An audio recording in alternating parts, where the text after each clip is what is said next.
Celui-là sera plus simple, d'accord. Merci beaucoup, bonjour à tous. Merci pour votre intérêt pour ce sujet qui, je crois, est important pour l'Europe, comme pour les États-Unis. Je vais assez rapidement vous présenter le pourquoi. Pourquoi est-ce qu'on négocie et pourquoi c'est important du point de vue européen, pourquoi c'est important pour la France aussi, avant de vous expliquer un petit peu plus en détail ce sur quoi nous négocions, et puis enfin comment, quel est le processus, est-ce que en particulier comment est-ce que ce processus est encadré de garanties et de débats de nature démocratique, puisque naturellement ce sera à la fin une décision politique qui sera prise par des élus européens sur le sujet. Alors d'abord, pourquoi est-ce que c'est important? Eh bien parce que la première puissance commerciale du monde, c'est pas la Chine, c'est pas l'Inde, c'est l'Union européenne. Et la deuxième, c'est les États-Unis. Donc aujourd'hui, déjà, les flux commerciaux les plus importants dans le monde ne sont pas dans le Pacifique, ils sont dans l'Atlantique, entre l'Union européenne et les États-Unis, où il y a plus de 2 milliards d'euros par jour de biens et de services qui s'échangent. Qu'est-ce que ça veut dire? Ça veut dire qu'aujourd'hui, déjà, énormément d'emplois dépendent du commerce entre l'Union européenne et les États-Unis. Et si l'on regarde non pas l'Europe dans son ensemble, mais la France plus spécifiquement, lorsqu'il y a 3 ans, je crois, la France avait fait une analyse des marchés les plus porteurs à l'horizon 2020. Le marché le plus porteur pour l'économie française, du point de vue des autorités françaises, c'était les États-Unis. Donc voilà pourquoi c'est aussi quelque chose d'important, pas simplement comme on pourrait le croire un petit peu rapidement pour de grandes firmes multinationales, mais aussi et peut-être surtout, et j'expliquerai pourquoi ce surtout, pour les petites et les moyennes entreprises, qui sont des dizaines de milliers en Europe, 18 000 en France, à exporter déjà vers les États-Unis.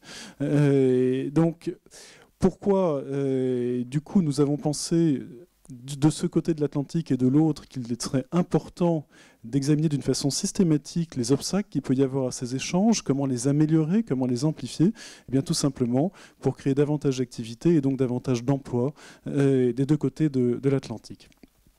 Alors, tiens, j'ai là le chiffre d'ailleurs, ce sont 7 millions de personnes qui déjà aujourd'hui en Europe travaillent grâce au commerce transatlantique. Alors, qu'est-ce que l'on veut faire exactement? De quoi s'agit-il? Sur quoi est-ce que l'on négocie en ce moment? D'abord, j'aimerais dire une chose, c'est qui, je crois, est très importante. Il n'y a pas aujourd'hui un accord transatlantique. Il faut toujours garder ça à l'esprit. Il y a des négociations en cours. Et donc, je ne suis pas en train d'essayer de vous dire, en vous expliquant de quoi et sur quoi nous négocions, que c'est fantastique, parce que je ne connais pas encore le résultat. Je connais les positions de l'Union européenne, ce qu'elle souhaite négocier, ce qu'elle souhaite obtenir, le mandat de négociation qui a été donné par les gouvernements européens à la Commission européenne. Donc nous avons des objectifs, nous n'avons pas encore les résultats, et c'est à la fin, quand on aura le résultat, évidemment, qu'il faudra porter un jugement définitif sur la question. Maintenant, qu'est-ce que l'on cherche à obtenir? D'abord, on cherche à examiner s'il n'y a pas un certain nombre de domaines où les droits de douane pourraient être abaissés de façon à faciliter le commerce sans que cela remette en cause des intérêts trop importants de part ou d'autre de l'Atlantique. Les droits de douane, en moyenne, transatlantiques, sont uniquement de 4%, ce qui est très faible. Mais il y a des domaines dans lesquels les droits de douane sont beaucoup plus élevés. Donc il y a des pics tarifaires, comme on le dit dans le jargon du commerce international, qui peuvent atteindre 30%, 40%, par exemple dans le textile, ou pour certains produits laitiers, et parfois plus de 100% dans certains domaines très, très, très particuliers. Donc, par exemple, pour les produits laitiers, c'est un sujet qui intéresse particulièrement les producteurs français d'essayer d'obtenir une baisse des droits de douane dans ce domaine. Pour le textile également et l'habillement, ça intéresse aussi un certain nombre de producteurs français. Deuxième type de négociation. Ce qui concerne les marchés publics, il se trouve que les marchés publics européens sont particulièrement ouverts aux entreprises du monde entier, de l'OMC. Les marchés publics américains sont beaucoup moins ouverts. Et donc, pour nous, un élément très important des négociations est d'obtenir une plus grande ouverture des marchés publics américains, dont beaucoup d'entreprises, notamment françaises, auraient énormément à gagner. Pour vous donner juste un exemple, le ferroviaire, les leaders mondiaux du matériel ferroviaire sont français et allemands, Alstom et Siemens. Il y a aussi une myriade de PME qui vivent de cela autour de ces grandes sociétés. Et le marché américain leur est totalement fermé, alors que c'est le plus grand marché ferroviaire du monde. Donc voilà pourquoi nous essayons d'ouvrir davantage les marchés publics. Troisième domaines sur lesquels nous négocions, ce qu'on appelle la coopération réglementaire. C'est-à-dire que nous essayons d'examiner les domaines sur lesquels nous avons, de part et d'autre de l'Atlantique, des critères et des normes qui, en termes de sécurité ou d'environnement, sont équivalentes et pourraient du coup être reconnus mutuellement, pas nécessairement harmonisés, mais reconnus mutuellement. Juste un exemple, automobile. Les voitures américaines sont a priori relativement sûres, aussi sûres que les automobiles européennes et vice-versa. Et cependant, l'industrie automobile, Peugeot ou Renault, pour exporter leurs voitures aux États-Unis, doivent repasser par toute la chaîne des tests, des certifications, etc. Il y a sans doute, peut-être pas pour tous les éléments d'une automobile, mais pour beaucoup en tout cas, des possibilités de reconnaissance mutuelle qui simplifieraient énormément les exportations. Et ce qui est déjà compliqué pour des grandes firmes comme celle que je viens de mentionner, est évidemment beaucoup plus complexe et difficile encore pour des petites entreprises. Je vous donne un exemple, cette fois-ci dans l'agroalimentaire, des producteurs d'huîtres, on en connaît qui, dans la région, dans le sud de la France, aimeraient beaucoup exporter leurs huîtres aux États-Unis, ils ne peuvent pas, parce que la certification porte sur quelque chose de différent. D'un côté de l'Atlantique, on examine l'eau des huîtres pour voir si elles sont bonnes, et de l'autre côté de l'Atlantique, on examine la chair des huîtres.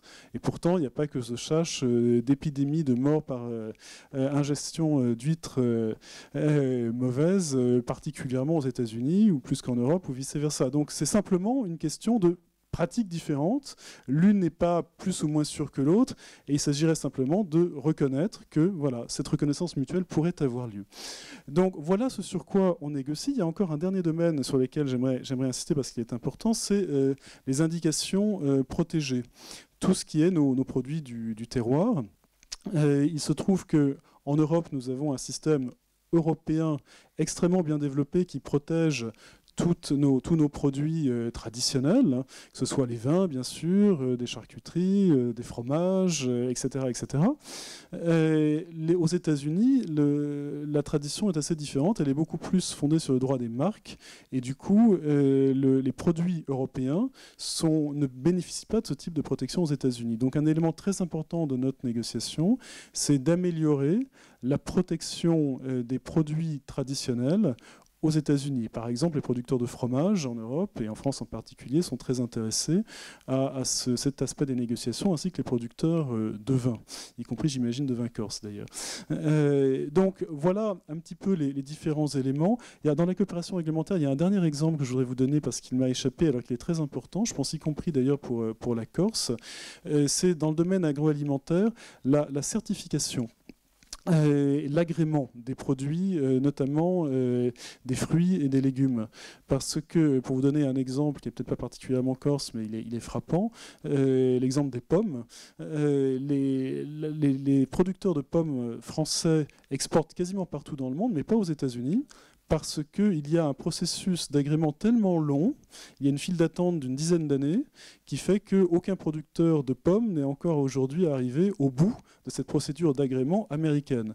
Donc accélérer ce type de processus, et de façon beaucoup plus générale d'ailleurs, pas simplement dans l'agroalimentaire, accélérer les processus d'agrément, en plus de les simplifier, ça pourra permettre à beaucoup plus de petites et moyennes entreprises qui n'ont pas les moyens, les avocats, etc., pour aller tout au long de ce processus et supporter ses coûts, d'exporter de façon plus importante vers les États-Unis. Donc voilà pourquoi. J'aimerais dire aussi sur quoi est-ce que l'on ne négocie pas, et pas simplement ce sur quoi on négocie. Notre mandat de négociation est extrêmement clair sur le fait que nous devons préserver absolument ce qu'on appelle le droit des États à réguler, notamment à réguler en matière d'environnement, en matière de santé publique, en matière, par exemple, d'OGM, en matière également de produits chimiques, réglementation sur les produits chimiques. Donc tous ces aspects-là ne seront pas affectés par le traité transatlantique, tout simplement parce que c'est hors cadre.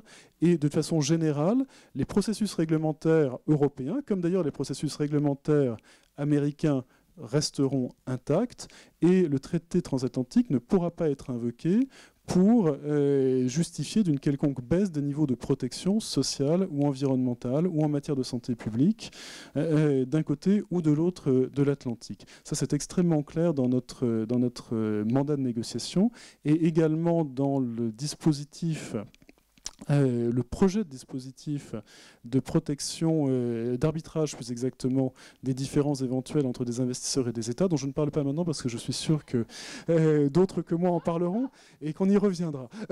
donc voilà, et j'en parle pas aussi parce que je pense que ça n'est pas, en fait, c'est un élément qui fait couler beaucoup d'encre aujourd'hui. On verra quelle sera l'issue des discussions, mais c'est pas le cœur de nos négociations et c'est pas l'objet principal de nos négociations avec les États-Unis. C'est pour ça que j'insiste pas sur ce sujet précis. Enfin, un petit mot, et avant de m'arrêter, sur le processus. Comment est-ce qu'on négocie? D'abord, on ne négocie pas ce qu'on veut. J'ai parlé plusieurs fois déjà d'un mandat de négociation. Ce mandat nous a été donné par le Conseil de l'Union européenne, c'est-à-dire par les ministres européens, par les gouvernements européens, à l'unanimité. C'est la tradition en Europe que nous négocions sur base de mandats qui nous sont toujours confiés à l'unanimité des États, et ça ne fait pas exception pour cette négociation-là. Donc l'ensemble des gouvernements d'Europe, y compris le gouvernement français bien sûr, nous a confié ce mandat. D'ailleurs, la France a fait exclure, donc c'est aussi un domaine exclu, l'audiovisuel et la culture. Nous ne négocions pas sur ce sujet-là non plus. Et dans le processus de négociation, alors c'est la Commission européenne qui est chargée de négocier, mais avec un processus de consultation extrêmement intensif de toutes les parties prenantes, qu'elles ce soient les représentants des entreprises ou les représentants des syndicats, de la société civile, des ONG, etc., que nous briefons avant, pendant et après chaque round de négociation. Nous en sommes maintenant au 9e round de négociation. C'est une négociation au long cours parce que c'est une négociation extrêmement ambitieuse, donc nous ne sommes, je pense, pas prêts encore d'aboutir. Nous avons l'espoir de peut-être aboutir avant la fin du mandat américain de M. Obama, mais uniquement, et nous sommes très clairs là-dessus aussi, si nous obtenons un bon accord pour l'Europe. Et pourquoi? Tout d'abord parce que nous souhaitons que ce soit un bon accord pour l'Europe, mais aussi parce que ensuite, cet accord sera soumis à la ratification du Parlement européen, à la ratification également du Conseil de l'Union européenne, donc des ministres dont je parlais, des gouvernements. Et enfin, si cet accord touche à des compétences nationales, ce qui est extrêmement probable, la commissaire européenne chargée de ces négociations l'a dit et répété. Donc si, comme il est probable, ce traité touche à des compétences nationales, le traité devra également être ratifié par l'ensemble des parlements nationaux. Donc voilà autant de verrous démocratiques qui permettront à un véritable débat d'avoir lieu aussi sur la base du projet de traité que nous aurons réussi à négocier. Et donc si l'accord est bon, les députés diront oui, j'espère. Si ce n'est pas bon, ils diront non. Et voilà tout. Voilà ce que je voulais vous dire en guise d'introduction sur le pourquoi et le comment de ces négociations.